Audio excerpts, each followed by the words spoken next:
What up, Dokkaners? We're going to be taking on the Imperfect Cell Red Zone event, and we're going to be doing so with no items with a full Earthlings team. That's right, folks. I'm going to show you the power of the human race. So the idea behind this team is all centered around Yamcha. If you don't have Yamcha, I don't think that this team can do it. This particular iteration of a team, maybe it can. But at the moment, I've only been able to try this with Yamcha and be successful with various versions of the Yamcha team. So in this video, I'm going to show you two versions of the team. This one is probably the more consistent one because we've got a Rainbow LR Bulma. But for those of you who are probably going to say, Toon, I hate you, I don't have Bulma. So of course you're able to beat this and I can't.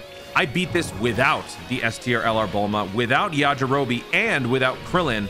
And we substitute them for two free-to-plays and an old Dokkan Festival unit. So just because you don't have the Bulma doesn't mean you can't do this. All right, so Bulma takes a hit right here. 260,000. She provides stat support. She has guard. She has damage reduction. This is why this is a must-have LR for things like this. She's so incredibly useful. This guy in slot 3 has a 70% chance to dodge, sort of like the 5-year fusions. So let me at him.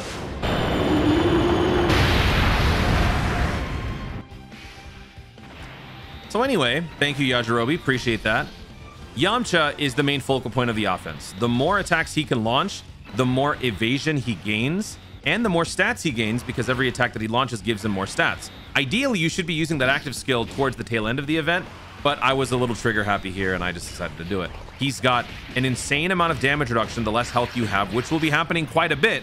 As you might have seen in my first video, LR Trunks and Vegeta turn 1 on a 200% team max links took 300 damage reduction, but with natural guard. So if that's the situation that you're dealing with, you're probably going to find yourself. Hercule fits the bill for this Earthlings team very well. Krillin here actually also is really, really good. And if you summon on the Golden Week banners back in May, then you might have a copy of this character. This guy does have damage reduction, extra stats against Solo. So with just 2 turns under our belt, we've already done half damage and we've been doing pretty well. And the main reason for that is because of the Bulma support transferring over to the other units, giving them more oomph. And also the Yamcha is just, quite frankly, doing a bunch of attacks. That's it. The Bulma makes the run more consistent, but Bulma isn't needed.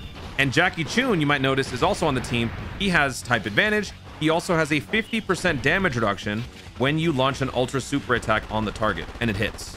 Does it have to hit? Yajirobe Sensu Beans. So if you do want to, you know, throw shade at the run for the simple fact that certain units have revives or heals or anything like that, we didn't use any of it. None of that was used. It was all on the Yamcha doing the heavy lifting. Look at that. Come on, let's do this. Imagine a timeline in Dragon Ball out there where Yamcha was the hero. So there you have it. I tried this. My Yajirobe got supered in slot 3 and he didn't dodge. And so the run ended. So if that sort of thing happens, well, then you're in trouble. But otherwise, pretty good run. So now I am going to show you how to do this again with pretty much the same core. It's all about Yamcha. Yamcha has to get the job done. If Yamcha's not on the team, I don't know how effective this is going to be for now. But we're going to swap out the LR Bulma. We're going to swap out the STR Krillin. And we're going to swap out the Tech Yajirobe Kid Goku Dokkan Festival. Check it out.